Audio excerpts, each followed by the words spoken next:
नमस्कार, मैं हूं संजय शर्मा। आप देख रहे हैं 4 PM यूपी। मैं जानता हूं संडे का दिन है, आपको राजीव जी की भविष्यवाणियों का बेसब्री से इंतजार होगा।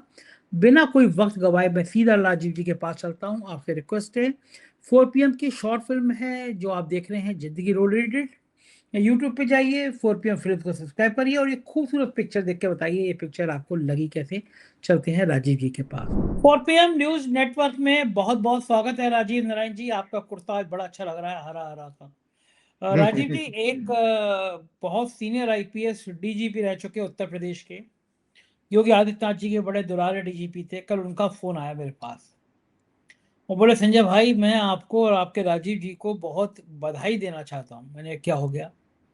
बोले, जब राम मंदिर जी का, भगवान राम के मंदिर का शिलान्यास हो रहा था, पूजा पाठ हो रही थी, तो आपके राजीव जी ने कहा कि यह बड़ा अशुभ रहेगा मंदिर, जनता के लिए भी अशुभ रहेगा, राजा के लिए भी अशुभ रहेगा।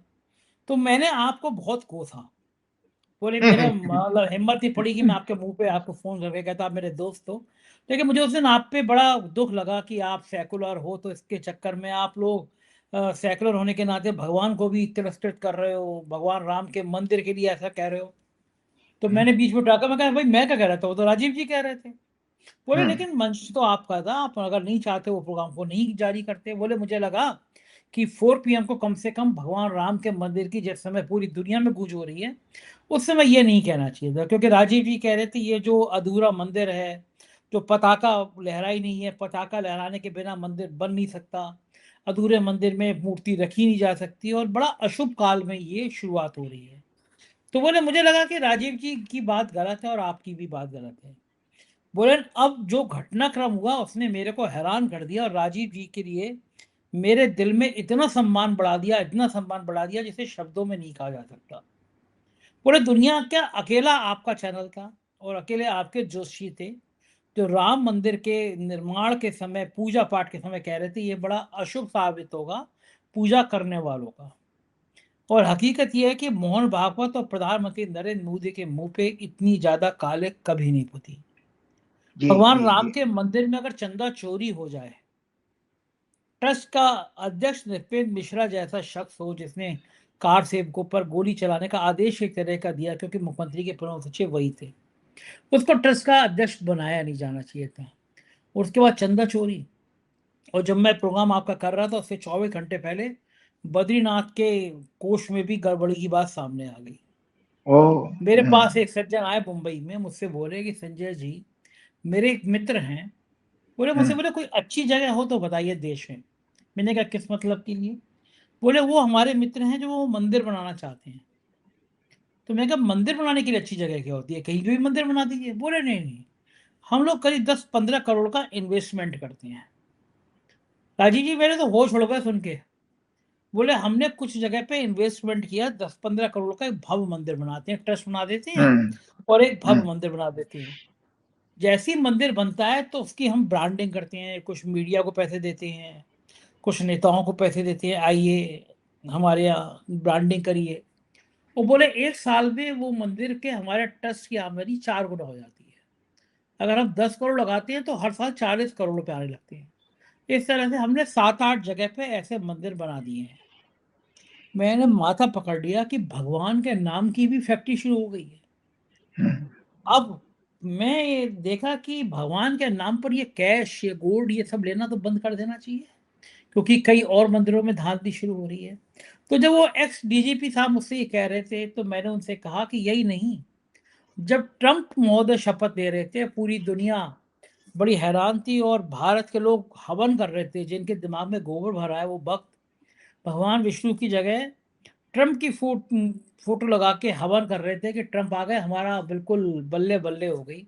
मैं कहता हूँ, राजीव जी कह रहे थे कि ट्रंप भारत के लिए एक राहु काल बन के आएंगे, ट्रंप भारत की हालत खराब कर देंगे।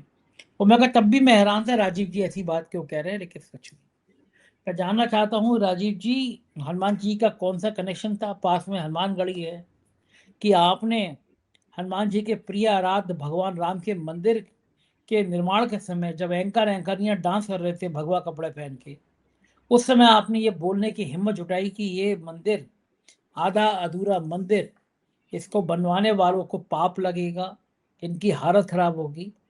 तो मैं जानना चाहता हूँ ये संकेत कैसे मिला, और सवाल मेरा ये है कि क्या ये ट्रस्ट बचेगा या ट्रस्ट वाले चंदा चोर जेल जाएंगे? जेल तो गए हैं, लेकिन छोटी मछलियां नहीं हैं। ये बड़ी मछलियां जो हैं, ये बड़ी मछलियां बची हुई हैं, तो क्या ये भी जेल जाएंगी? क्या संकेत दे रहे हैं आपके ग्रह, आपके सितारे, ये बताइए। जी, सबसे पहले अपने हनुमानगढ़ी से मैं शुरुआत करता हूँ आज। संजय जी, आप गवाह हैं, आप भूल गए हो, मुझे याद है। आप पता है कि 2025 में शायद, या 2024 का आखिरी महीना होगा, मुझे ध्यान नहीं आ रहा, लेकिन आपने मेरे लिए टैक्सी का इंतजाम किया था लखनऊ से अयोध्या के लिए। उस समय पताका तो नहीं लगी थी, तो मैं हनुमान जी के दर्शन करने जाना चाहता था, क्योंकि मैं दर्शकों को बता देता हूँ, राम द्वारे तुम रखवारे, होत ना आज्ञा बिन पैसारे। बिना हनुमान जी के प्रसन्न किए राम समझ में भी नहीं आएंगे, ना मिलेंगे भी नहीं। तो इन्होंने तो, पाखंडियों ने यही तो अपराध किया कि हनुमान जी का अपराध मजाक उड़ाया। पहले तो योगी आदित्यनाथ ने दलित कह दिया, फिर दूसरी बार जो है हनुमान जी को आपने जो है पतंग में उड़ा दिया, और लगातार, और आपके मोदी जी ने एक और कहा था, मोदी जी ने कहा था कि रामायण की कहानियां तो किससे कहानियां हैं। मतलब आपने सारे सनातन धर्म के वजूद को खत्म कर दिया, उसको काल्पनिक और किससे कहानियां कहा। वैसे कांग्रेस को कहेंगे कि कांग्रेस जो है राम सेतु को काल्पनिक कहती है, कभी कपिल सिब्बल जी ने बहस के दौरान कोर्ट में कहा होगा। लेकिन सवाल यह कि आपके नरेंद्र मोदी ने खुद रामायण को और महाभारत को, हमारे पुराण उपनिषदों को काल्पनिक कहानियां कहा है। बच्चों के बीच में एक प्रोग्राम कर रहे थे, शायद इस साल का या लास्ट ईयर का। तो जब हनुमानगढ़ी के दर्शन करने में गया था, तो मुझे हनुमान जी के दर्शन करने थे, कि मुझे पता था कि अगर मैं देश का प्रधानमंत्री होता, दर्शकों आज मैं आपके साथ बहुत बड़ी बात कर रहा हूं, तो मैं जो हनुमानगढ़ी के दर्शन मैंने जो हनुमान जी के कहा, अगर मैं देश का प्रधानमंत्री होता तो एक हफ्ते तक हनुमान जी के को प्रसन्न करता। बिना हनुमान जी के प्रसन्न किए राम जी नहीं आ सकते हैं, आज की डेट में भी बता देता हूँ। तो संजय जी, मेरे साथ मेरी वाइफ थी, क्योंकि टैक्सी में जब हम लखनऊ से गए थे, वापस रात को ही लौट के आए, तो कि एक यूपी के बहुत बड़े आईपीएस ऑफिसर, मेरे अच्छे जानने वाले भी हैं, मित्र भी हैं, और सब तरह से बहुत सहयोगी रहे।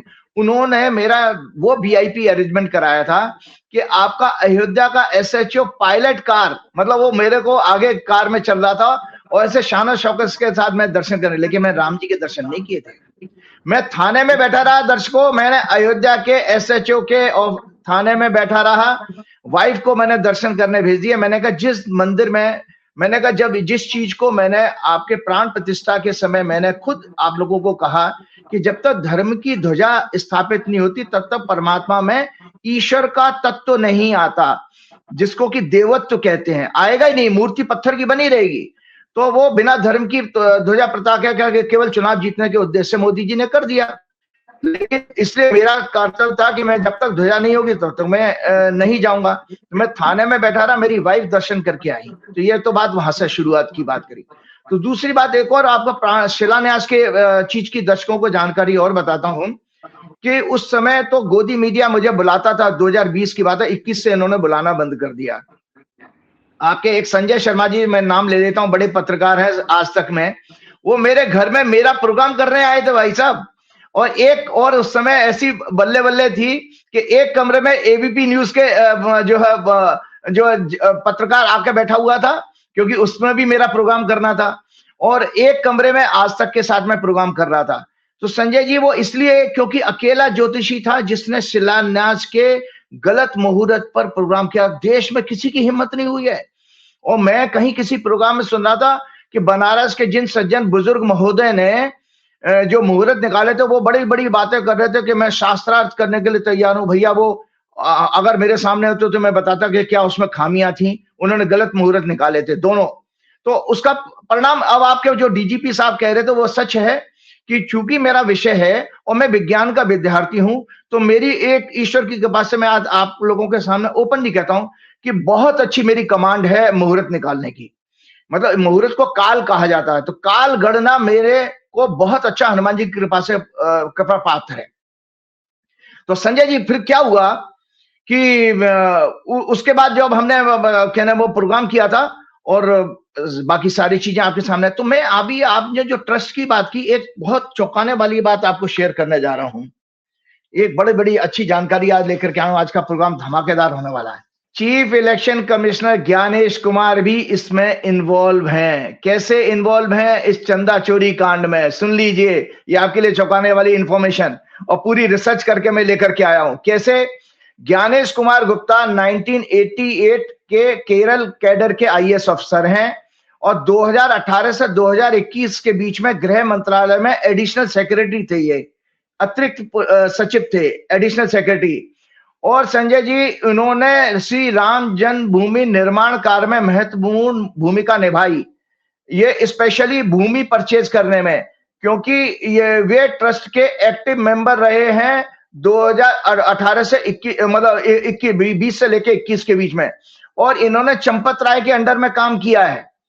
संजय जी, ये और इन्होंने गृह मंत्रालय में रहते हुए अयोध्या मामले के लिए एक समर्पित डेस्क बनाई थी,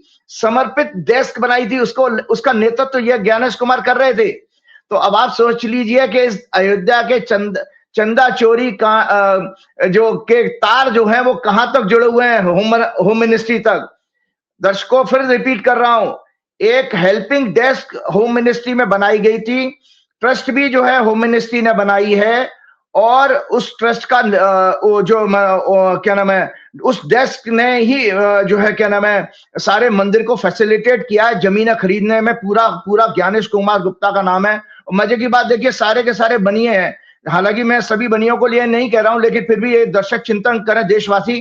चंपत राय बंसल बनिया, ज्ञानेश कुमार गुप्ता बनिया, मोदी जी बनिया, अमित शाह जी बनिया, अदानी बनिया, अंबानी बनिया। ये भैया हो क्या रहा है भैया? सारा देश ही लूट ले रहे हो, मंदिर भी छोड़ने वाले नहीं हो आप लोग। तो ये अयोध्या मामले के लिए बनाई हुई उस जो डेस्क का नेतृत्व तो यही कर रहे थे। उसी का शायद इनाम उनको मिला होगा कि उनको जो है चीफ इलेक्शन कमिश्नर बनाया गया। और संजय जी, एक और चौंकाने वाली जानकारी आप दर्शकों को शेयर कर देता हूं। देश के पूर्व गृह सचिव शायद कोई लक्ष्मी जी का नाम आ रहा है, उन्होंने अभी आरोप लगाया कि उनकी मां ने 1 किलो सोने की रामायण रामलला को भेंट की थी और वो चंपत राय को दी गई थी। उस रामायण का भी अता पता नहीं है, उसकी भी कोई रसीद नहीं मिली है। 200 किलो चांदी के अलावा का किस्सा निकल करके आया है। अब आता हूं विषय पे। जो ट्रस्ट बनाई गई है संजय जी, पिछले प्रोग्राम में मैंने ये हॉरोस्कोप डिस्कस की थी, आपके यहाँ है, दिखाइएगा, अपने ऑफिस में बोलिएगा।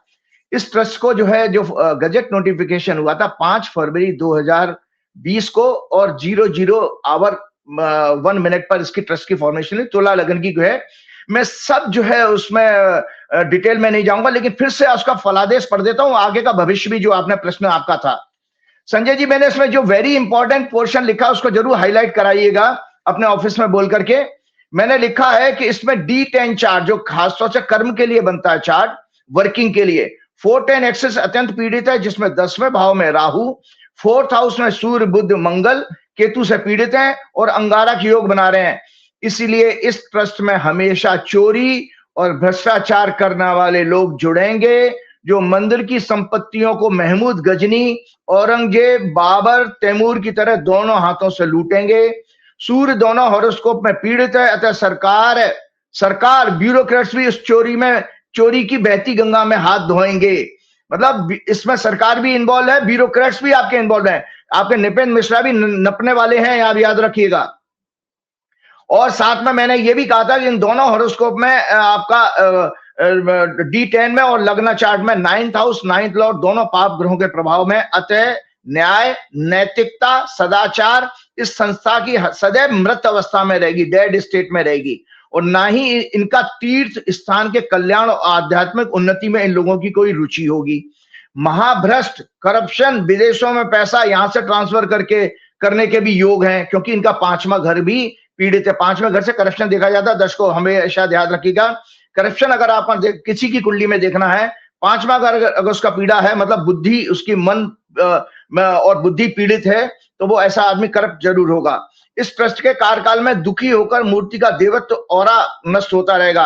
अतः ये ट्रस्ट सनातन धर्म, संस्कृति, भक्तों की आस्थाओं के प्रति एक कलंक साबित होगी। अब संजय जी, इसकी वर्तमान में दशा मंगल, शुक्र और शनि की चल रही है। ये ट्रस्ट की कुंडली मैंने शेयर कर दी आपको। तो मंगल, शुक्र, शनि की चल रही है। मंगल आपका इस हॉरोस्कोप में जो मैंने दिखाई है 8वें घर में, 8वां घर मृत्यु का होता है, 8वां घर मृत्यु का होता है। और 8वां घर तुला लगन के लिए दर्शकों तो 7th हाउस से देखी जाती है इमेज, प्रतिष्ठा। तो इसीलिए मंगल की राशि बदलते हुए प्रतिष्ठा तो और धूमिल हो रही है इस ट्रस्ट की। साथ में शुक्र जो है 4 तारीख को संजय जी कल राशि बदल के सिंह राशि में प्रवेश कर चुका है। केतु वहां पहले से मौजूद है, मंगल चौथी दृष्टि से उसको पीड़ित कर रहा है और शुक्र का तुला लगन का स्वामी शुक्र है। तो संजय जी इस ट्रस्ट के ऊपर लिटिगेशन मतलब कोर्ट में कोई फैसला होने वाला है, इसके ऊपर केस होंगे, उसको भंग होने जा रही है ये ट्रस्ट। ये मतलब इस ट्रस्ट की आयु ज्यादा नहीं है, सूनर और लेटर 10 को ये ट्रस्ट भंग कर दी जाएगी, कानूनी इसके ऊपर कार्रवाई होगी, जिसका की शुरुआत कल शुक्र बदलने के साथ हो चुकी है। और रही सही शुरुआत और सरकारी लोगों के इसमें खुलासे होने जा रहे हैं जब 14 जुलाई को सूर्य राशि बदलेगा और कर्क राशि में आएगा, इनके 10वें भाव में। हमेशा मैंने आप लोगों को बताया है कि जब भी जो है संजय जी 10वां घर एक्टिव होता है तो पब्लिक डोमेन में आपके खुलासे एक्सपोज होते हैं, तो आपका खुलासा होने जा रहा है। अब एक जानकारी के लिए और आपको बताऊं, किसी महत्वपूर्ण नेता की एक छोटी सी जानकारी और कहता हूं, क्योंकि किसी बड़े पत्रकार ने मुझसे कहा था कि आप जरा इस बारी को इस प्रोग्राम में जरूर इस बात को शेयर कीजिएगा। तो संजय जी एक ट्रस्ट बनी थी, आपको पता है, नरसिम्हा राव जी के टाइम में भी। अब दोनों में प्रबंधन देख लिए दर्शकों, यहां तो इस ट्रस्ट में पूरा संघ और बीएचपी ने पूरा अपनी इनको बपौती मान लिया और अपनी प्राइवेट प्रॉपर्टी मान लिया, जबकि सारा का सारा मंदिर दर्शकों जनता के पैसे से, जनता के डोनेशन से, कैसे कैसे लोगों ने, गरीब से लेके अमीर लोगों ने अपनी सामर्थ्य से भी ज्यादा इसमें दान दिया गया। क्योंकि सच बात है कि 500 साल के बाद इतना बढ़िया सुंदर एक समय आया था जब भगवान राम का मंदिर बनने जा रहा था। तो इस ट्रस्ट में और उस ट्रस्ट में क्या फर्क था? देखिए ये राइट अप जरूर शेयर कर दीजिएगा, छोटा सा मैंने जल्दी में बनाया है, मैं पढ़ के बताता हूं। प्रधानमंत्री पीवी नरसिम्हा राव ने अपने कार्यकाल 91 से 96 में श्री राम मंदिर निर्माण के लिए एक रामालय ट्रस्ट गठित किया था। राम जमा आलय, आलय कहते हैं गृह को, राम का घर, संस्कृत का वर्ड है रामालय, उन्होंने नाम रखा था रामालय ट्रस्ट।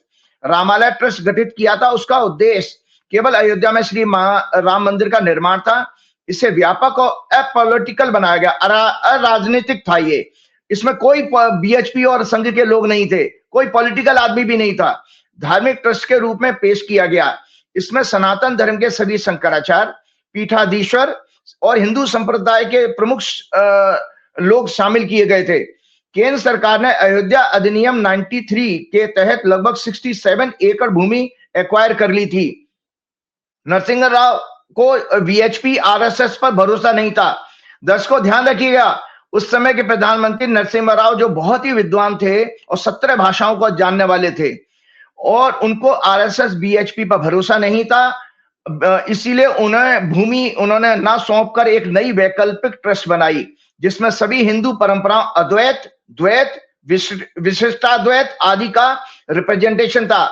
नरसिम्हा राव का ऑब्जेक्टिव बीजेपी वीएचपी को श्री राम मंदिर निर्माण राजनीतिक रूप से हवा देने से रोकना था। इसे सर्वसम्मति से बनवाना था। उन्होंने गुप्त रूप से सभी संतों से इसके लिए संपर्क किया। ट्रस्ट जो है 14 या 15 अक्टूबर 1994 को रजिस्टर्ड हुई, जो अभी भी पंजीकृत है लखनऊ में, अभी भी रजिस्टर्ड है ये। इसके अध्यक्ष सभी शंकराचार्यों में वरिष्ठम स्वामी स्वरूपानंद सरस्वती ज्योतिष पीठ के और द्वारका पीठ के जो शंकराचार्य थे, और एकमात्र शंकराचार्य जी थे स्वरूपानंद जी, जो राम मंदिर निर्माण आंदोलन के लिए जेल गए थे। एकमात्र शंकराचार्य राम मंदिर निर्माण आंदोलन में जेल गए। प्रमुख ट्रस्टी इसके थे श्रृंगेरी शंकराचार्य, कामकोटी शंकराचार्य, जैन सरस्वती जी, रामनंदी संप्रदाय के प्रमुख जगत गुरु रामानंदाचार्य, स्वामी राम नरेश आचार्य फाउंडर ट्रस्टी थे। अन्य विभिन्न अद्वैत, उद्वैत, विशिष्टाद्वैत पीठों के प्रमुख वैष्णवाचार्य, रामानुज परंपरा, उत्तरादि मठ, वल्लभाचार्य, गौड़ीय, चैतन्य संप्रदायों के गुरु, अयोध्या के महंत और अन्य हिंदू संगठनों के प्रतिनिधि इस ट्रस्ट में शामिल किए गए थे। ट्रस्ट पंजीकृत होने के बाद भी मंदिर निर्माण नहीं हो सका। उसका कारण यह था कि 94 में सुप्रीम कोर्ट ने प्रेसिडेंशियल रेफरेंस वापस कर दी और मैटर इलाहाबाद हाई कोर्ट के लिए ट्रांसफर कर दिया। 96 के लोकसभा इलेक्शन में कांग्रेस चुनाव हार गई और सरकार बदल गई। भूमि विवाद और अदालती प्रक्रिया लंबी चली। अंततः 2019 में सुप्रीम कोर्ट के फैसले से राम मंदिर निर्माण कार्य का होना संभव हो पाया। तो संजय जी, ये दोनों ट्रस्टों के डिफरेंस देख लीजिएगा। कहां तो आपने बीएचपी और आरएसएस के लोग भर दिए और कहां क्या नाम है इस चीज का। और मैंने आपके पिछले प्रोग्राम में लगातार दो प्रोग्राम में बताया कि आप दर्शकों इसमें चोर योग स्पष्ट किए, बीजेपी की हॉरोस्कोप है और ये आपके जो है आरएसएस की हॉरोस्कोप है, जो मैंने आपके पास भी है, ऑफिस में जरूर दिखाइएगा। दोनों को एक साथ लगा के दिखाइए कि कैसे मैंने बताया था इन दोनों हॉरोस्कोप में चोर योग हैं। और ये पुस्तक बार बार जरूर दिखाइएगा, ये दर्शकों देख लीजिएगा, इसमें कई सारे योग हैं ज्योतिष के। तो संजय जी, इस पुस्तक में आपके अनुसार मैंने जब चोर योग एक्सप्लेन किए तो आपको समझ में आएगा कि जो संस्था में आरएसएस और बीजेपी के लोग और विश्व हिंदू परिषद के लोग गए, वो बेसिकली चोरी करने के उद्देश्य से गए, क्योंकि उनकी हॉरोस्कोप में इसी तरह के योग है। अब संजय जी, एक हॉरोस्कोप आज मेरे पास आई है, हालांकि मेरे पास बहुत बड़े एस्ट्रोलॉजर के जरिए आई है। ये हॉरोस्कोप है दर्शकों चंपत राय जी की। चंपत राय जी का हालांकि उनका विकिपीडिया में गलत डेट ऑफ बर्थ दी गई है, ये दर्शकों देख लो, मैंने जल्दी हाथ से ही इस पर नोटिंग की है और इसी से आप लोगों को बताने जा रहा हूं कि क्या आगे होने वाला है। पहले तो मैंने बता दिया ट्रस्ट तो जाएगी। चंपत राय जी का भविष्य क्या है और चंपत राय जी कैसे व्यक्तित्व होने चाहिए, ये आज आपको बताने जा रहा हूं। इनका जन्म जो है, और ये चंपत राय कंफर्म कर सकते हैं, मेरा काम एक एस्ट्रोलॉजी का है। मेरे पास जो डेटा आया, मुझे कुंडली चर्चा करनी है, ये सही है गलत मैं चंपत राय जी के विवेक पर छोड़ता हूं। 11 नवंबर 1946 को नगीना में उत्तर प्रदेश में इनका जन्म होता है और उस समय कुंभ लगन की यह कुंडली है। राहु और चंद्रमा इनके चौथे घर में पीड़ित हैं। 18 डिग्री का राहु है और लग्न भी 17 डिग्री का, मतलब लग्न की और राहु केतु की डिग्री बराबर है। तो ऐसा व्यक्तित्व जो है थोड़ा सा नेगेटिव माइंडसेट का जरूर होगा। और शनि इनका 15 डिग्री 41 मिनट का 6वें घर में है। 10वां घर इनका बहुत पीड़ित है, जिसमें केतु है, वक्री बुध है, मंगल है और वक्री शुक्र है, जो 5 डिग्री 27 मिनट का है। संजय जी, मृगशिरा नक्षत्र में इनका जन्म होना चाहिए। वीनस शुक्र इनका मृत्यु भाग की डिग्री में, इनकी आयु के लिए खतरा है।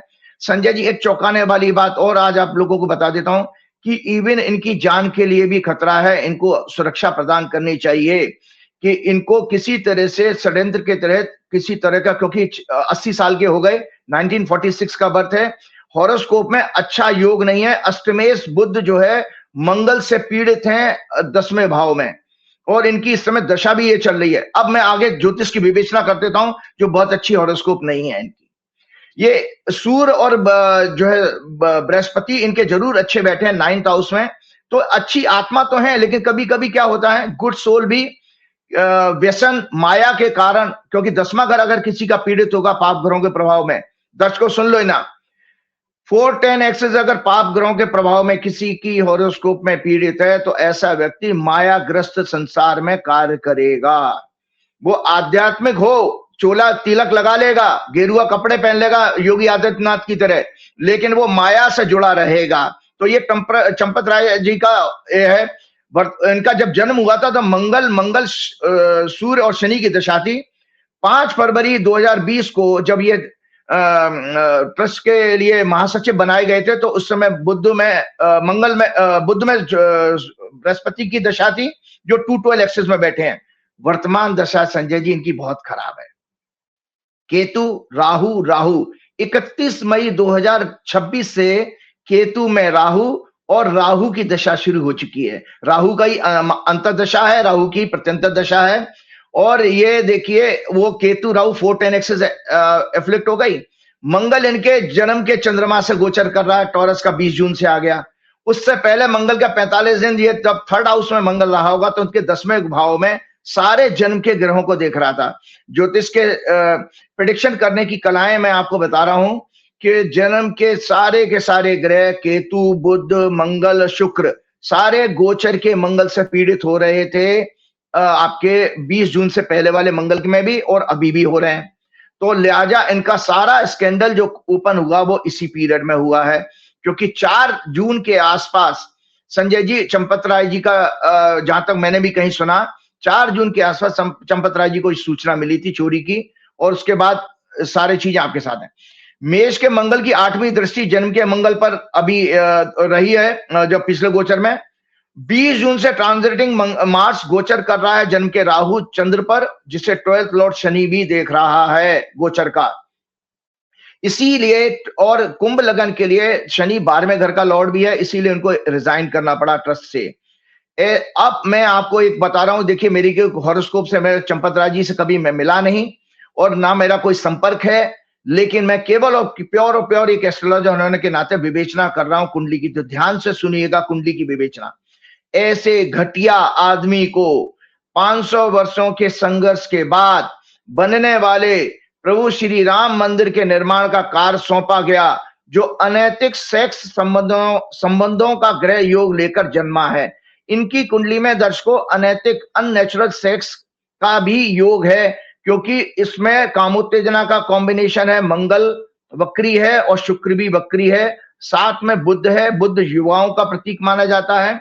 तो अननेचुरल सेक्स उसको कहते हैं, जैसे होमोसेक्सुअलिटी होती है, या एनिमल्स के साथ में भी बहुत से लोगों को उस तरह की सोच बन जाती है। तो इनका अननेचुरल सेक्स का इनकी हॉरोस्कोप में प्रोमिसेस हैं। He is religious, good soul, but very arrogant, egoist and restless, confuse mindset with lots of fantasies. इनके मन में भी तरह तरह की फैंटेसीज आनी चाहिए। इनकी हॉरोस्कोप में मंगल बुध कर्म स्थान में पैसे की हेराफेरी और चोर योग का संकेत दे रहे हैं। मैंने बीजेपी की कुंडली, आरएसएस की कुंडली दिखाई थी, और पिछले प्रोग्राम में अमित शाह की हॉरोस्कोप को भी बताया था कि उनका भी नीच का मंगल बुध को देख रहा है, जो नीच के सूर्य के साथ में दूसरे घर में बैठा है।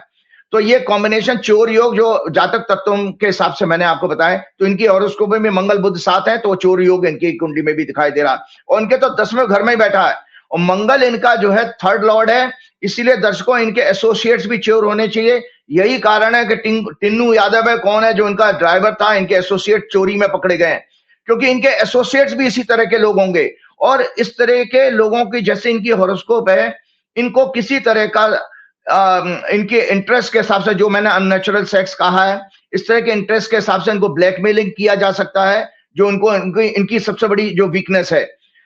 इंपॉर्टेंट क्या है, 7 जुलाई के बाद इनके कष्ट और बढ़ेंगे। 5 जुलाई को हमारा प्रोग्राम आ रहा है, 7 जुलाई को इनके जेल जाने के योग बन रहे हैं इनकी कुंडली के अनुसार, क्योंकि सर्प दृष्टिकोण में इनका शनि और शुक्र इनकी कुंडली का सर्प दृष्टिकोण में है। सर्प दृष्टिकोण का मतलब है बंधन योग से माना जाता है, जेल योग के लिए। इनकी चंद्र कुंडली दर्शकों और भी ज्यादा खराब है, ये पीछे आप इसको भी दिखाइएगा। राहु चंद्रमा के नक्षत्र में, केतु बुध के नक्षत्र में। इनकी व्यभिचारी अननेचुरल सेक्स का योग है चंद्र कुंडली में भी। कपट योग भी है इनकी, क्योंकि बुध इसकी कुंडली में राहु केतु के बीच में आ रहा है। कपटी, दुराचारी, दुष्ट प्रकृति का कालनेमी राक्षस, जिसने जो स्वयं ऋषि का रूप धर के और श्री राम का भजन कर रहा था, और ये भी तिलक लगा के बैठे रहते हैं, राम मंदिर के हेड बने बैठे हैं। तो उस कालनेमी राक्षस ने हनुमान जी को ही भ्रमित कर दिया था। जब हनुमान जी ने सोचा राम भक्त अच्छा रास्ता बताएगा, उसने गलत रास्ता बताया। जब वो संजीवन बूटी खोजने जा रहे थे, बाद में हनुमान जी तो हनुमान जी हैं, उन्होंने उसको पहचाना, उसकी हत्या कर दी। तो इनकी कुंडली में कालनेमी राक्षस का योग है, जिसने ऋषि का वेश रखकर प्रभु श्री राम जी को भ्रमित किया, प्रभु श्री हनुमान जी को भ्रमित किया। चंद्रमा 6 लॉर्ड है, रोग का घर है। मंगल 64 नवांशा लॉर्ड है, और शनि 22 दृष्टिकोण लॉर्ड है। ये दर्शकों हम बार बार ये वर्ण को यूज करते हैं बीमारी देखने के लिए। क्यूरेबल डिजीज जो है 6th हाउस से देखी जाती हैं, और 2 ग्रह और जरूर एनालाइज करने चाहिए, 64 नवांशा लॉर्ड और 22 दृष्टिकोण लॉर्ड, ये भी बीमारियां देते हैं। और सर्प दृष्टिकोण के ग्रह भी आपको बीमारियां देते हैं। और साथ में अगर 8वां घर एक्टिव होता, तो 8वां घर अनक्यूरेबल क्रोनिक डिजीज का सिग्निफाई करता है। इनकी कुंडली में हैबिचुअल थीफ, क्लेप्टोमेनिया बीमारी, जो मैं पिछले प्रोग्राम में बता चुका हूं, ये persistent neurotic impulse to steal, एक न्यूरोलॉजिकल जो है डिसऑर्डर होता है क्लेप्टोमेनिया। उनकी हैबिचुअल थीफ, इसको साधारण भाषा में कह सकते हैं, इनकी कुंडली में योग है मंगल बुध के कारण। इनको compulsive sexual behaviour disorder, CSBD, doctors medical के स्टूडेंट समझ सकते हैं, नाम की बीमारी के भी इनके योग हैं, जिसको साधारण भाषा में हाइपर सेक्सुअलिटी कहा जा सकता है। कंपल्सिव सेक्सुअल डिसऑर्डर मतलब एक डिजायर होती है जो इंसान, नारायण दत्त तिवारी के बारे में भी ऐसे कुछ कहा जाता था। तो और इसके लक्षण क्या होते हैं संजय जी? अर्जेस को बार बार इंटेंस सेक्सुअल थॉट्स आते हैं ऐसे लोगों को, या अर्ज पैदा होती है। अर्जेस को कंट्रोल करने की कोशिश करने के बावजूद भी ये लोग विफल हो जाते हैं। ये आज आपको हुआ क्या? ये आज आप कामशास्त्र की दुकान खोल के क्यों बैठ गए हैं? भाई ये देखिए, सेक्सोलॉजिस्ट की तरह आप आज पूरी कामशास्त्र की किताब पढ़ रहे हैं उनके बारे में। पता नहीं उनके बारे में नहीं, मैंने तो पहले ही कहा उनके बुढ़ापे में फजीयत करा रहे हैं उनकी, आप पता नहीं जन्मपति सही है नहीं है। नहीं वही मैंने आपको बताया, मेरे पास हॉरोस्कोप आई है, ये तो कंफर्म चंपत लाल जी करेंगे, लेकिन 11 नवंबर मुझे को विश्व सूत्रों ने कहा था, तो मैं तो इस कुंडली को चर्चा कर रहा हूँ। अच्छा, तो इस कुंडली में एक मुझे याद आया कि समलैंगिकता भी एक अलग विषय है। जैसे संघ के एक प्रचारक थे, मिनिस्टर थे, राघव जी संघ के प्रचारक है, मिनिस्टर थे, वो बाथरूम में अपने नौकर के संग पकड़े गए थे सेक्स करते हुए। अच्छा, बड़ी फजीयत हुई थी, तो बड़ा उनको रिजाइन करना पड़ा, वो बाथरूम में ही नौकर के संग ही कर रहे थे सेक्स। ये भी एक प्रॉब्लम है समलैंगिकता। ये भी डिसऑर्डर होता है ना, ये भी मैंने कहा ना, न्यूरोलॉजिकल, जैसे चोरी करने का एक माइंड में डिसऑर्डर होता है, न्यूरोलॉजिकल डिसऑर्डर होता है, ऐसे लोग उसको। लेकिन अब तो सरकार ने उसको वैध कर दिया, कोई अवैध नहीं है। मोदी सरकार ने उसको वैध किया कि समलैंगिकता अपराध नहीं है।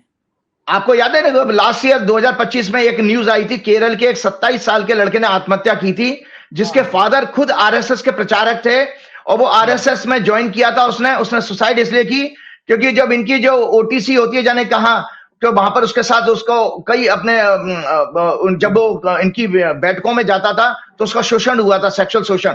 तो उसने कहा था आरएसएस बहुत गंदी संस्था है और इसमें यंग लड़कों को नहीं जाना चाहिए, उनका एक्सप्लॉयटेशन, सेक्सुअल एक्सप्लॉयटेशन होता है लड़कों का, ये कहा था। तो मैं इस बीमारी के लक्षण बता रहा था कि बार बार इंटेंस सेक्सुअल थॉट्स आते हैं इस बीमारी में, और अर्ज पैदा होती है, और अर्ज को कंट्रोल करने की कोशिश करने के बावजूद भी आदमी फेल हो जाता है सेक्स को। और एक्चुअली में इस तरह के जो बीमार लोग होते हैं, इस हाइपर सेक्सुअलिटी के लोग, सेक्स को स्ट्रेस, एंजाइटी, अकेलापन या डिप्रेशन से बचने के लिए इस्तेमाल करते हैं, उसको रेमेडी के रूप में मानते हैं। अकेलापन होता है, जैसे टेंशन हो जाए, एंजाइटी हो जाए, तो उनको लग रहा है सेक्स करने से आराम आ गया, तो इस तरह के लोग होते हैं। बाद में इनको गिल्ट और शेम या रिग्रेट भी उनको होता है। तो ये मैंने आज आपकी बात की। आज आपको एक और चीज बताने वाला हूं। अभी आपका पिछले 2 दिन पहले शुक्रवार को संजय जी, दत्तात्रेय होसबोले जी ने एक स्टेटमेंट दिया, पहली बार संघ ने बोला। आज उसमें मैं थोड़ा सा कमेंट करना चाहता हूं, टेक्निकल चीज है, और एक इन दत्तात्रेय होसबोले जी के लिए बता देता हूं, क्योंकि एक आवाज मैंने उनकी सुनी थी, एक मैं नाम नहीं लूंगा उन सज्जन का, वो लोकसभा का चुनाव लड़ चुके हैं, क्या नाम है, सोनिया गांधी के खिलाफ। तो उन्होंने मुझे एक बार बताया था, वो बीजेपी से टिकट मांग रहे थे, तो संघ के आदमियों को उन्होंने बीच में मीडिएशन के लिए यूज किया। तो दत्तात्रेय होसबोले को धमकी देते हुए वो कहते हैं सज्जन कि भाई साहब, मैं आपके वो सारी चीजें बता दूंगा कि आपने एक गर्लफ्रेंड रखी हुई है और आपकी एक बेटी भी है, और वो, और मैं उधर से दूसरी आवाज आ रही थी, वो भगवान जाने दत्तात्रेय होसबोले की, अरे मैं मर जाऊंगा, तुम ऐसा मत करो, ये करो, वो करो। दुनिया के लिए दत्तात्रेय होसबोले अनमैरिड हैं, लेकिन वहां पर जो आवाज जैसे उन्होंने बताया था कि दत्तात्रेय होसबोले हैं और गिड़गिड़ा रहे थे, और फर्जी खबर पता नहीं, मैं जाना, मैंने कई संघ के लोगों से पूछा, तो संघ के लोगों, कई संघ के प्रचारक मेरे से जुड़े हुए हैं, उन्होंने भी कहा था कि सुना तो उन लोगों ने भी है, संघ के प्रचारकों ने भी बताया था। अब ये बात चल रही है, तो मैं आप दत्तात्रेय होसबोले जी के उस बयान पे आता हूं। अभी तो आपको एक जानकारी और है कि एक मीटिंग में आपके मोदी जी की तरह से मोहन भागवत भी भाग गए, जब उनसे पूछा चंदा चोरी के बारे में, तो वो उन्होंने जवाब नहीं दिया और राम राम कह के निकल लिए वो जल्दी से। तो ये है, ये राइट अप जरूर शेयर कीजिएगा। आरएसएस हिंदू धर्म पूरे समाज का ठेकेदार नहीं है। इन्होंने कहा था ना कि हिंदू धर्म भी रजिस्टर्ड नहीं है, जब क्या नाम है, कर्नाटक के मंत्री ने जब इनके ऊपर जो प्रश्न पूछे थे, तो भागवत जी के मुंह से निकला था हिंदू धर्म भी रजिस्टर्ड नहीं है। अरे हिंदू धर्म आरएसएस थोड़ी है कोई। सो आरएसएस हिंदू धर्म पूरे समाज का ठेकेदार नहीं है। महात्मा गांधी की हत्या के बाद आरएसएस का राम मंदिर में दान चोरी का सबसे बड़ा कलंक है। महात्मा गांधी की हत्या के बाद देशवासी आरएसएस का फिर से षड्यंत्र और पाखंड पहचाने। 3 जुलाई 2026 को संघ में दूसरे नंबर के सबसे बड़े पदाधिकारी दत्तात्रेय होसबोले ने देशवासियों को फिर से झूठ और भ्रामक ऑफिशियल स्टेट में बयान देकर गुमराह करने की कोशिश की। और ये तो अभी पता लगा कि वो टेलीप्रॉम्प्टर से पढ़ रहे थे। ये घटना के ठीक एक महीने बाद 4 जून 2026 को चंपतराय को पता लग गया था चोरी का, कि राम मंदिर में, उनका बयान था कि राम मंदिर में दान पात्र से चोरी दुर्भाग्यपूर्ण और घोर निंदनीय है। इससे पूरे समाज और करोड़ों राम भक्तों की भावनाओं व श्रद्धा को गहरा आघात पहुंचा है। हम सभी इससे बेहद दुखी और क्रोधित हैं। ये घड़ियाली आंसू थे उनके।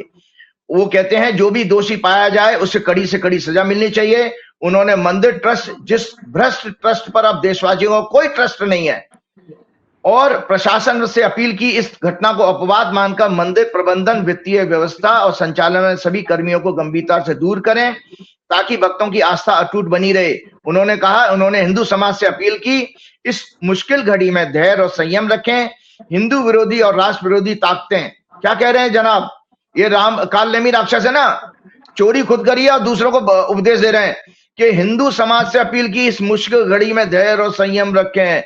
जैसे काल नेमी राक्षस राम जी का भजन कर रहा था। हिंदू विरोधी राष्ट्र विरोधी ताकतें, ये कह रहे हैं हिंदू विरोधी राष्ट्र विरोधी ताकतें।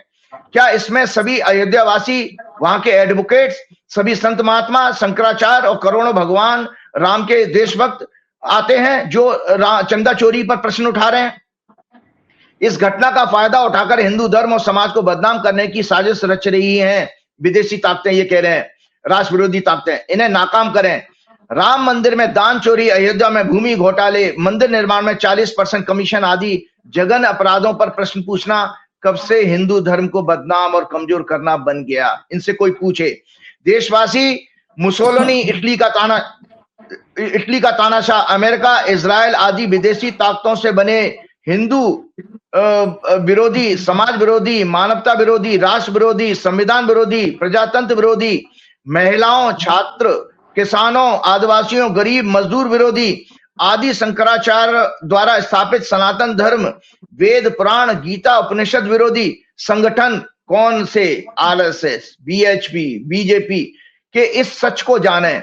नंबर 1, राम मंदिर टी ट्रस्ट सुप्रीम कोर्ट के आदेश पर नरेंद्र मोदी ने 5 फरवरी 2020 को बनाया, जिसमें केवल आरएसएस, बीएचपी के लोगों को सारी जिम्मेदारियां दी गई। अयोध्यावासी, संत समाज, बुद्धिजीवी, शंकराचार्य, चारों शंकराचार्य और अन्य विद्वानों को इससे दूर रखा गया। प्रदेश में आरएसएस की आइडियोलॉजी की बीजेपी की सरकारें हैं, मतलब उत्तर प्रदेश में भी है और भारत में भी है, जिसमें गोरखनाथ पीठ का एक संत मुख्यमंत्री है जो पूरे देश के एडमिनिस्ट्रेशन का हेड है। ट्रस्ट का चेयरमैन बीजेपी मोदी समर्थक नृपेंद्र मिश्रा, ट्रस्ट के संपूर्ण संचालन का कर्ता धर्ता चंपतराय बंसल आरएसएस का पूर्व प्रचारक, वर्तमान में वीएचपी के इंटरनेशनल वाइस प्रेसिडेंट हैं।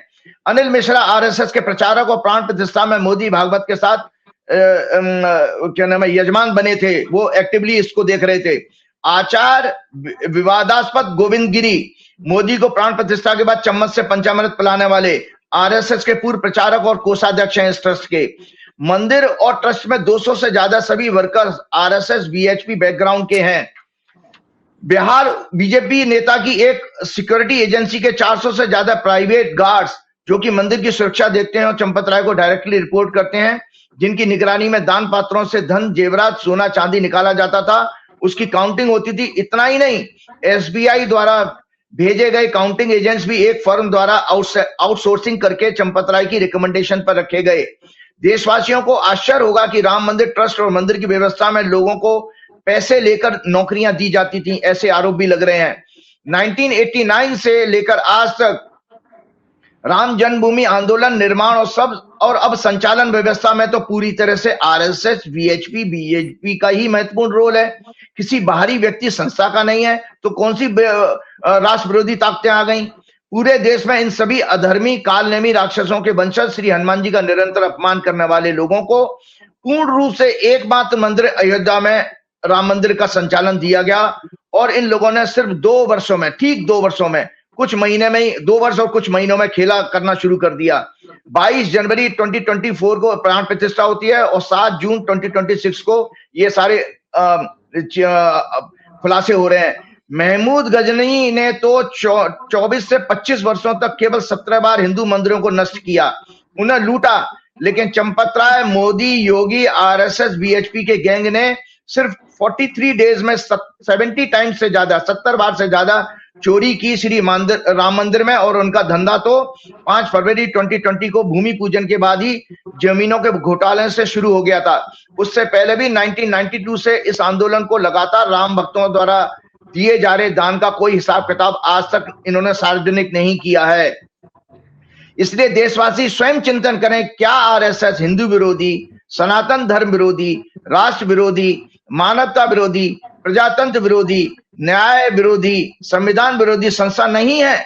ये पूरी तरह अमेरिका, इजराइल, यहूदियों के दबाव में देश को गुलाम बना रहे हैं, क्योंकि इनको डर है कि अमेरिका की संसद में लास्ट ईयर जो रिपोर्ट इनको बैन करने की, इनके अकाउंट्स को फ्रीज करने की पास ना हो जाए, जो इनकी 100 ईयर पुरानी संस्था की मृत्यु तक करा सकती है, डेथ करा सकती है। इसलिए इन्होंने एक अमेरिकन लॉबिंग फर्म को, वहां के सीनेट मेंबर्स को इन्फ्लुएंस करने के लिए 3,30,000 अमेरिकन डॉलर का एक इंटरमीडिएटरी फर्म के द्वारा पेमेंट कराया, जो ऑन रिकॉर्ड है, क्योंकि यूएस में लॉबिंग एक लीगल प्रोफेशन है। अब देशवासी चिंतन करें कि जो बार बार ये लोग कहते थे, इनके नकली संत महात्मा कहते हैं सनातन धर्म खतरे में है। हाँ, मैं आज महसूस करता हूं, और आज आपको हनुमान जी के भक्त होने के नाते हनुमान जी की पूरी भक्ति का आधार बना के कहता हूं कि वास्तव में सनातन धर्म खतरे में है। जब तक आरएसएस, बीजेपी और वीएचपी का कंट्रोल देश में रहेगा मंदिरों पर, या इनको आप अगर समर्थन देते रहेंगे, तब तक सनातन धर्म खतरे में रहेगा। क्यों? तो अब मैं आपको एक चीज बताता हूं कि सबसे बड़ी बात है, इस चोरी को मैं जब देख रहा था तो संजय जी, एक जो शुक्र की दशा को मैं और जल्दी से बता देता हूं। कल जो शुक्र चेंज हुआ है, जो भाजपा और संघ के लिए क्या नुकसान करने वाला, ये हॉरोस्कोप है।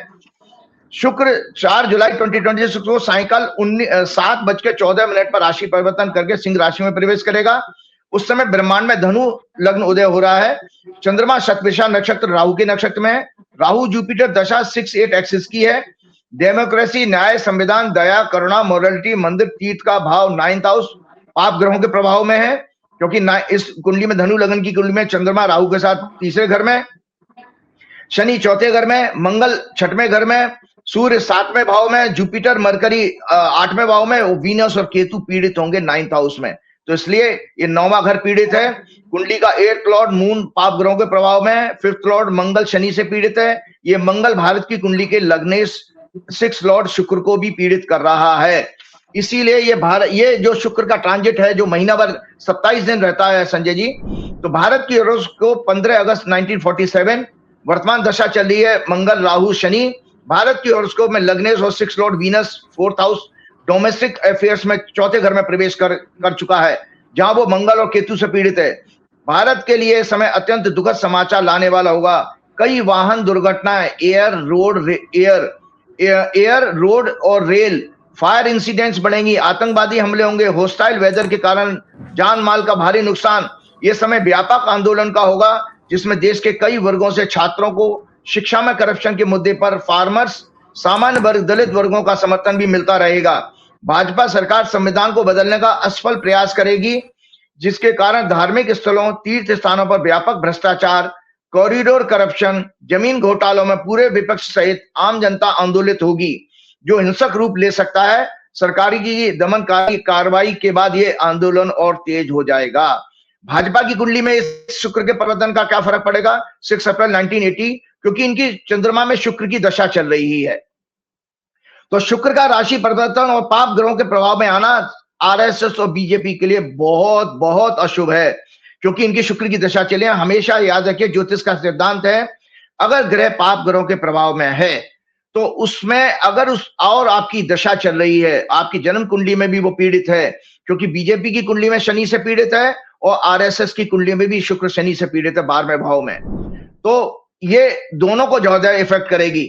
तो भाजपा की हॉरोस्कोप में शुक्र का राशि परिवर्तन 3rd हाउस में होगा, जो जन्म के वक्री बृहस्पति, वक्री शनि, वक्री मंगल, राहु से गोचर करेगा। साथ ही इन सभी को ट्रांजिटिंग मार्स 4th एस्पेक्ट से पीड़ित करेगा। केतु ट्रांजिटिंग से ये पहले से ही पीड़ित हो रहे हैं। भाजपा की हॉरोस्कोप में ये शुक्र 12th लॉर्ड और 5th लॉर्ड है, और इनकी दशा भी चल रही है। चंद्र कुंडली में भी ये 12th लॉर्ड और 7th लॉर्ड है। अतः भाजपा के महिलाओं के शोषण, अत्याचार, सेक्स स्कैंडल, विदेशों में ड्रग्स, व्यापार, क्रिकेट और अन्य स्पोर्ट्स में बैटिंग के स्कैंडल्स एक्सपोज होंगे। धार्मिक स्थलों पर डोनेशन चोरी, अन्य कॉमर्शियल इंटरेस्ट के स्कैंडल्स भी एक्सपोज होंगे भाजपा के। संविधान के साथ मेलाफाइट छेड़छाड़ विफल होगी और इनके मंत्रियों मुख्यमंत्रियों के रेजिग्नेशन के योग बन रहे हैं। एंटायर गवर्नमेंट के लिए सत्ता जाने का आधार बनेगा इस शुक्र की दशा में। आरएसएस की हॉरोस्कोप 27 सितंबर 1925, वर्तमान दशा शुक्र सूर्य और राहु की चल रही है। इनकी भी शुक्र की महादशा है जो 2 जून 2026 से 27 जुलाई 2026 तक रहेगी राहु की प्रत्यंतर दशा। वर्तमान की महादशा शुक्र की अंतर्दशा शनि सन की चल रही है। वृश्चिक लग्न की इनकी इसकी हॉरोस्कोप में वीनस इनके 12वें भाव में शनि के साथ अनेक अनैतिक प्रकार के भोग, एंजॉयमेंट, लग्जरीज के विलासता और विमेन रिलेटेड मैटर्स के एंजॉयमेंट का वैश्यागमन आदि का योग बना रहे हैं। स्पेशली विदेशी भूमि पर मनी लॉन्ड्रिंग, ट्रेडिंग एक्सेट्रा के द्वारा इनका ब्लैक मनी अर्न करने का भी इनकी कुंडली में योग है। आरएसएस की कुंडली में वीनस बृहस्पति के नक्षत्र में है और शनि राहु के नक्षत्र में है। Unnatural sex, male to male, जिसको होमो सेक्सुअल कहते हैं, का भी योग इनकी हॉरोस्कोप में है। इनका नैतिकता, धर्म, संस्कृति, परंपराओं, न्याय, डेमोक्रेसी का 9th हाउस अत्यंत पीड़ित है शनि की 10वीं दृष्टि से और राहु से। धर्म, संस्कृति, तीर्थस्थानों के कारक देवगुरु बृहस्पति भी शनि मंगल से पीड़ित हैं, जो कि 5th लॉर्ड शिक्षा और 5th हाउस को भी पीड़ित कर रहे हैं। ये शुक्र 4 जुलाई को इनके 10वें भाव में प्रवेश करेगा, जहां केतु और मंगल से पीड़ित होगा। अतः इस ऑर्गेनाइजेशन पर विदेशों में भी अनैतिक कार्य करने, धर्म संस्कृति के पाखंड को फैलाने और अन्य अपराधों के लिए कार्रवाई हो सकती है। भारत में भी इनके ऊपर, इनकी कार्यप्रणाली के ऊपर लिटिगेशन के केस फाइल हो सकते हैं, क्योंकि मंगल इनकी बर्थ हॉरोस्कोप का 6th लॉर्ड है, जो 6th हाउस से लिटिगेशन देखते हैं। इन्हें जनता के आंदोलन का भी सामना करना पड़ेगा। लग्नेश मार्स का 10th लॉर्ड सन के साथ और 8th लॉर्ड 11th लॉर्ड बुध का प्लेसमेंट एम्बिशन सक्सेस के 11th हाउस में ये स्पष्ट करता है। इस संस्था का ऑब्जेक्टिव केवल और केवल सत्ता और भारत के रिसोर्सेज पर कंट्रोल करना है। नैतिकता, सदाचार, धर्म, संस्कृति, राष्ट्रवाद, राष्ट्रभक्ति, जनसेवा, समाज कल्याण, शिक्षा में सुधार आदि सब इनके लिए पाखंड है, जिससे देशवासी और विदेशों में अन्य लोगों को भ्रमित किया जा सके। इसलिए चाइना, इटली का मुसोलिनी, मोसाद, इजराइल के इनके आदर्श हैं, जिसका प्रत्यक्ष उदाहरण है कि भारत के संविधान के अनुसार अनरजिस्टर्ड ऑर्गेनाइजेशन का हेड, जो कि डेमोक्रेटिक तरीके से चुना नहीं जाता, आम जनता के टैक्स के पैसे से चल रही विशिष्ट सुविधा Z+ सिक्योरिटी का भोग कर रहा है। इनके कई प्रचारक, राज्यपाल, वाइस चांसलर, प्रोफेसर, मिनिस्टर्स, कई मिनिस्टर्स गवर्नमेंट डिपार्टमेंट्स में ऑफिशियल पोजीशन पर बैठकर टैक्स पेयर के पैसे से सैलरीज प्राप्त कर रहे हैं। और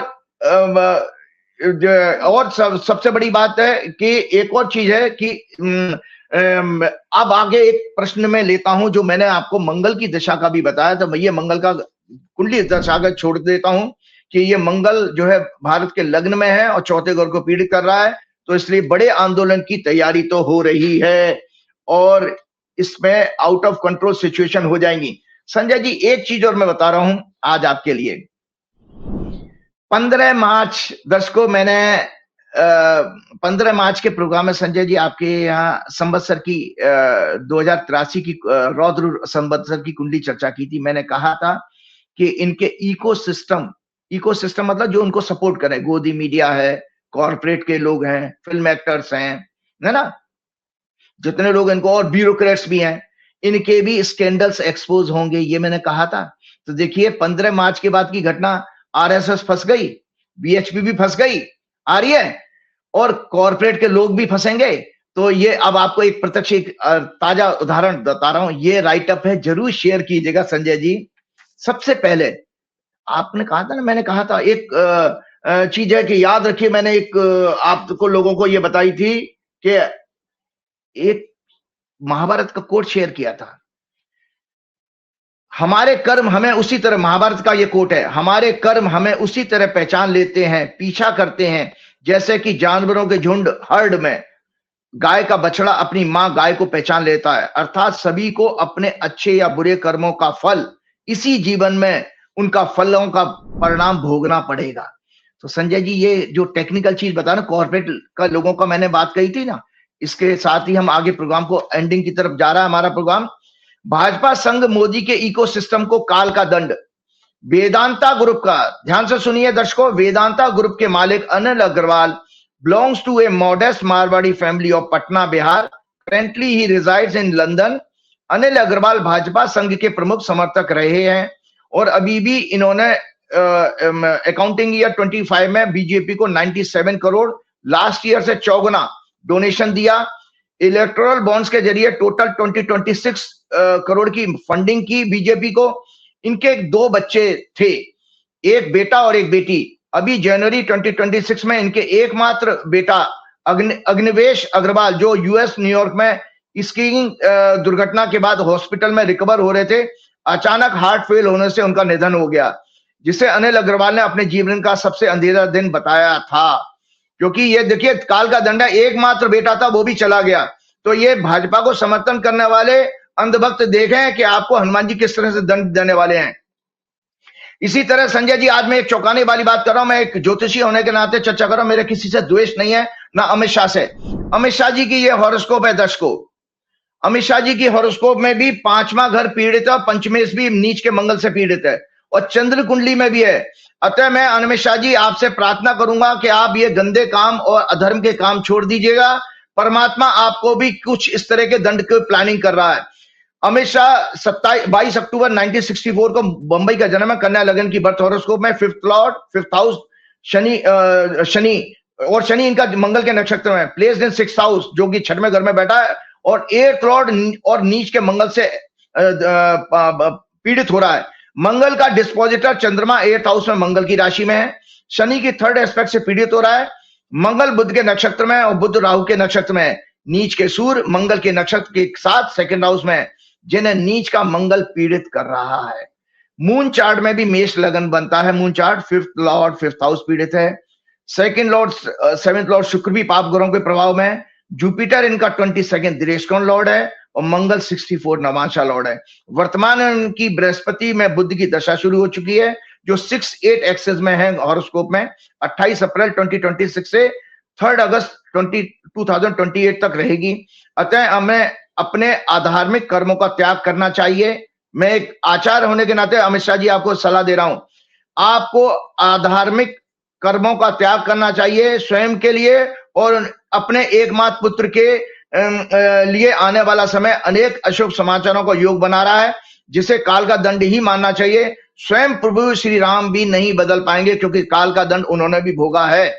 उसको उन्होंने देव कहा है, राम जी ने भी भोगा है। देखो, पत्नी उनकी चोरी हो गई, उनके पिताजी मर गए, किसी चीज को राम जी ने रोका नहीं।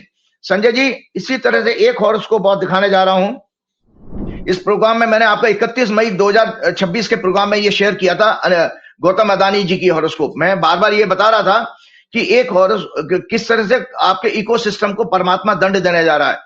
तो भारत के एक मशहूर कॉर्पोरेट लीडर गौतम अदानी, जिनका बर्थ 24 जून 1962 को अहमदाबाद में वृषभ लग्न और कुंभ राशि में हुआ था।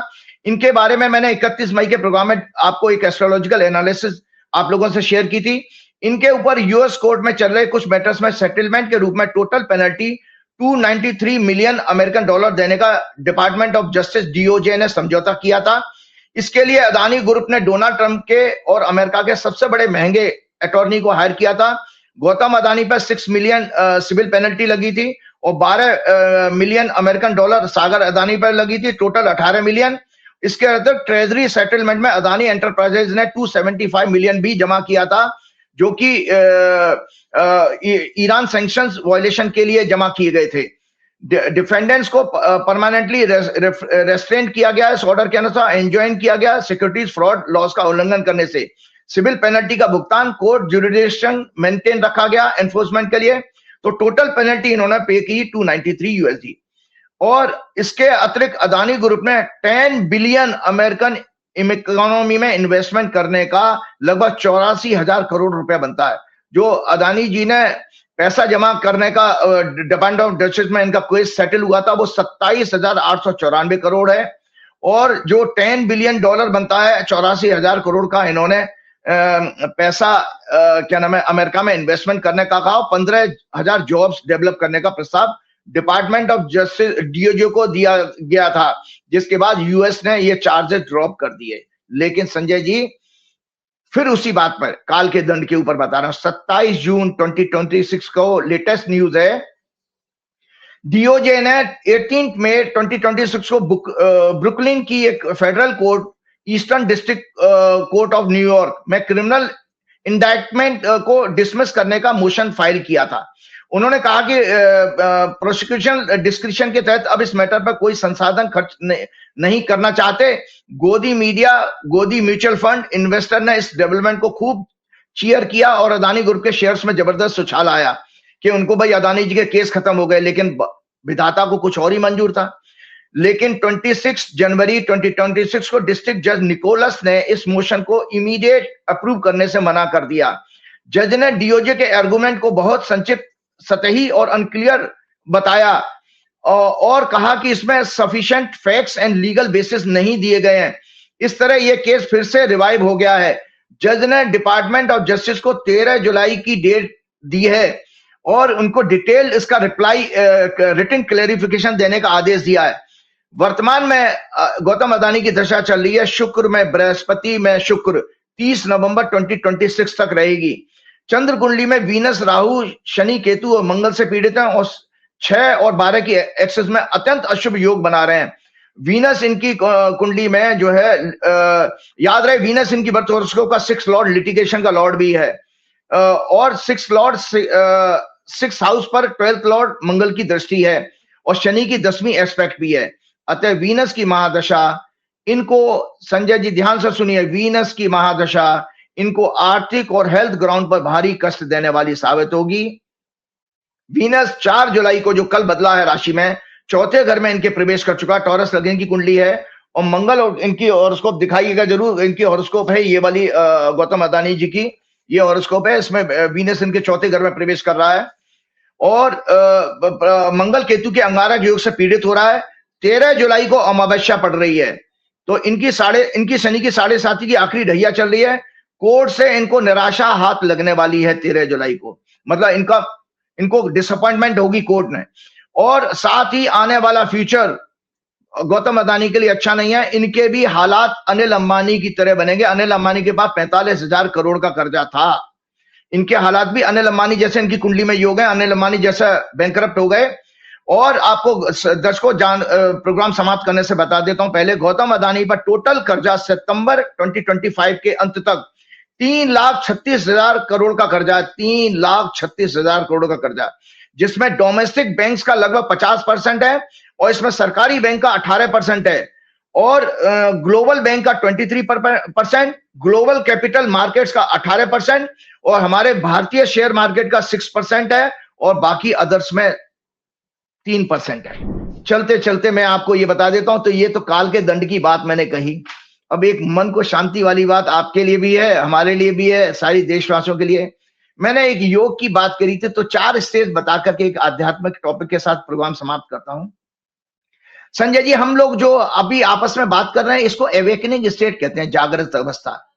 तो इस जागृत अवस्था में दर्शकों हमारा जो ब्रेन है वो कितनी फ्रीक्वेंसी पे काम करता है उसको हमें जानना चाहिए। ये क्या नाम है, मेटाफिजिक्स का सब्जेक्ट है। तो ये जागृत अवस्था मेटाफिजिक्स में कहा गया बीटा वेव्स होती हैं। इसमें हमारा ब्रेन 12 से 30 हर्ट्ज, 12 to 30 हर्ट्ज के बीच फ्रीक्वेंसी पर वर्क करता है। इस अवस्था में क्या होता है, ये राइट अप टेक्निकल जरूर शेयर किया और आप लोगों को समझ में भी आ जाएगा कि मेडिटेशन के पीछे की साइंस क्या है। मेडिटेशन की साइंस समझिए। इसमें बीटा वेव्स में हमारा ब्रेन 12 to 30 हर्ट्ज फ्रीक्वेंसी पर वर्क करता है। इस अवस्था में active thinking, alertness, concentration, outside world पर फोकस, स्ट्रेस और वरीज सभी वर्क करते हैं। नंबर 2 आती है ड्रीम स्टेट, स्वप्न अवस्था। एल्फा और थीटा स्टेट ड्रीम स्टेट में कही जाती हैं, जिसमें एल्फा वेव्स जो होती हैं 8 हर्ट्ज से लेकर 12 हर्ट्ज। जो 12 हर्ट्ज को आप अगर 8 हर्ट्ज पे लेके आते हैं तो उसमें रिलैक्स अलर्टनेस है, आप थोड़ा रिलैक्स होना शुरू हो जाते हैं। It occurs when we close our eyes and relax. It is associated with light meditation, creativity and intuition. आपका इंट्यूशन और क्रिएटिविटी तब होती है जब आप थोड़ा सा अपने माइंड के स्ट्रेस को कम करते हैं और आंख बंद करके ध्यान लगाने का प्रयास करते हैं। ध्यान लगेगा नहीं लगेगा वो भी आपके हाथ में नहीं है, वो थोड़े समय के बाद आएगा, प्रैक्टिस के बाद। It acts as a bridge between the conscious and subconscious mind. योग, प्राणायाम, मेडिटेशन कल्टीवेट दिस स्टेट। और थीटा वेव जो होती है वो डीप मेडिटेशन है, डीप रिलैक्सेशन जिसमें कहा जाए। जब आपकी ब्रेन की फ्रीक्वेंसी 4 हर्ट्ज तक आ जाती है, 8 से 4 पर नीचे लोअर होती है, deep relaxation and meditation, it access to the subconscious intuition, visualization and states similar to hypnosis. Deep meditation and spiritual awareness are strong here. आपका डीप मेडिटेशन में आपका इंट्यूशन बहुत पावरफुल हो जाती है और आप अपने सबकॉन्शियस माइंड को आप सर्च करना शुरू कर देते हो, और एआई भी इसी प्रिंसिपल पर काम करता है। और चौथी अवस्था होती है डीप स्टेट, सुसुप्ति अवस्था, जो बिल्कुल गहरी नींद जिसको कहा जाता है, जिसमें आपकी डेल्टा वेव्स होती हैं 0.5 to 4 hertz. Deep sleep experience meditators and yogis can assess it in A waking state for healing and transcendence. तो ये जो है मतलब अपने आप को रियलाइज करना, वो 0.5 से 4 हर्ट्ज के बीच में आते हैं। और आखिरी तुरीय अवस्था, मेडिकल साइंस इस अवस्था को जानती नहीं है, जिसमें फ्रीक्वेंसी ब्रेन की लेस देन 0.5 हर्ट्ज होती हैं, जिसको प्योर कॉन्शियसनेस होते हैं, जब आप अपने स्वरूप को पहचानते हो। मेडिटेशन एंड समाधि स्टेट कहा गया है। काम and integrate brain waves and enables the experience of this state। इसके साथ चलते चलते फिर मैं हनुमान जी से प्रार्थना करूंगा, हे प्रभु, इन राक्षसी लोगों से, इन सनातन धर्म को नष्ट करने वाले इन संघ और बीएचपी और उन अंधभक्तों से इस देश की रक्षा करें, क्योंकि ये देश 700 साल गुलाम रहा है संजय जी, 700 साल। और अगले प्रोग्राम में मैं जो कॉकरोच पार्टी का टॉपिक मेरे से छूट गया, मैं बात करना चाहता था कि ये देखिए, मैं अकेला ज्योतिषी हूं संजय जी। 14 सितंबर का प्रोग्राम मैंने कहा था कि 6 सितंबर में मंगल की दशा जो शुरू हुई है, इसमें छात्र आंदोलन होगा, और आंदोलन की सफलता देखिए संख्या से नहीं देखी जाती है, कंटिन्यूटी देखिए। 15 दिन से ज्यादा उस आंदोलन को हो चुके हैं, और उसमें कई सारे लोग, बच्चे भी उसमें हंगर स्ट्राइक कर रहे हैं। उसमें मैं डिटेल चर्चा अगले प्रोग्राम में करूंगा। तो हनुमान जी से उन बच्चों को, उन जो जैन जी बच्चों की स्वास्थ्य की अच्छी कामना करते हुए मैं हनुमान जी से प्रार्थना करूंगा, उन सब पे आशीर्वाद बना के रखें। श्री गुरु चरण सरोज रज, निज मन मुकुर सुधार, वर्ण रघुवर बिमल जसु, जो दायक फलचार। बुद्धिहीन तनु जान के, सुमरो पवन कुमार। बल बुद्धि विद्या देहु मोहरऊ कलेश। जय श्री राम। ये तो राजीव नारायण जी और शानदार भविष्यवाणी करते हैं। इनकी भविष्यवाणी बड़ी तूफान मचाती है। इस बार जो उन्होंने कहा है वो चौंकाने वाला है, क्योंकि इन्होंने जब राम मंदिर बन रहा था तब भी ये कहा था कि राम मंदिर, आधे अधूरे राम मंदिर बनवाने वाले लोगों का बड़ा बुरा हाल होने वाला है, और वो हो रहा है। कैसी लगी बातचीत बताइएगा जरूर। शुक्रिया, थैंक यू।